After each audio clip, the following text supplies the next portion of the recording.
ಇವತ್ತು ಬಾಂಗ್ಲಾದೇಶದ ಯುದ್ಧದ ಕಾರಣಕ್ಕೆ ಇಂದಿರಾ ಗಾಂಧಿ ಅವರನ್ನ ದುರ್ಗೆ ಅದು ಇದು ಅಂತ ಹೊಗಳೋದನ್ನ ನಾವು ಸೋಷಿಯಲ್ ಮೀಡಿಯಾಗಳಲ್ಲಿ ಕಾಣ್ತಾ ಇರ್ತೀವಿ. ಆದ್ರೆ ಅವತ್ತು ಇಂದಿರಾ ಗಾಂಧಿ ಮಾಡಿದ ಮತ್ತೊಂದು ಎಡವಟ್ಟಿದೆ, ಅದನ್ನು ನಿಮಗೆ ಹೇಳ್ತೀನಿ ಕೇಳಿ.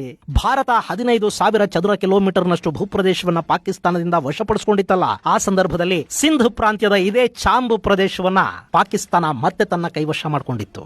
ಶ್ರೀಮತಿ ಇಂದಿರಾ ಗಾಂಧಿ ಅತ್ಯಂತ ಸೌಹಾರ್ದತೆಯಿಂದ ಜುಲ್ಫಿಕರ್ ಅಲಿ ಭುಟ್ಟೋನ ಕರೆಸಿಕೊಂಡು ಆತನಿಗೆ ಪಾಕಿಸ್ತಾನದ ಸಿಂಹಾಸನವನ್ನ ಕೊಟ್ಟು ಶಿಮ್ಲಾ ಒಪ್ಪಂದವನ್ನು ಮಾಡಿಕೊಂಡು 93,000 ಪಾಕಿಸ್ತಾನಿ ಶರಣಾಗತ ಸೈನಿಕರನ್ನ ಪಾಕಿಸ್ತಾನಕ್ಕೆ ವಾಪಸ್ಸು ಕೊಟ್ಟು ಭಾರತ ಗೆದ್ದಿದ್ದ 15,000 ಚದುರ ಕಿಲೋಮೀಟರ್ ಭೂಪ್ರದೇಶವನ್ನ ಕೂಡ ಅತ್ಯಂತ ಕರುಣಾಮಯಿಯಂತೆ ಪಾಕಿಸ್ತಾನಕ್ಕೆ ಹಿಂತಿರುಗಿಸಿಕೊಟ್ರಲ್ಲ, ಆ ಸಂದರ್ಭದಲ್ಲಿ ಪಾಕಿಸ್ತಾನ ವಶಪಡಿಸಿಕೊಂಡಿದ್ದ ಈ ಚಾಂಬ್ ಪ್ರದೇಶವನ್ನ ವಾಪಸ್ಸು ತಗೊಳ್ಳೋ ಬಗ್ಗೆ ಕೂಡ ಇಂದಿರಾ ಗಾಂಧಿ ಯೋಚನೆ ಮಾಡಲಿಲ್ಲ. ಮತ್ತು ಇವತ್ತಿಗೂ ಆ ಚಾಂಬ್ ಪ್ರದೇಶ ಪಾಕಿಸ್ತಾನದ ಹಿಡಿತದಲ್ಲೇ ಇದೆ.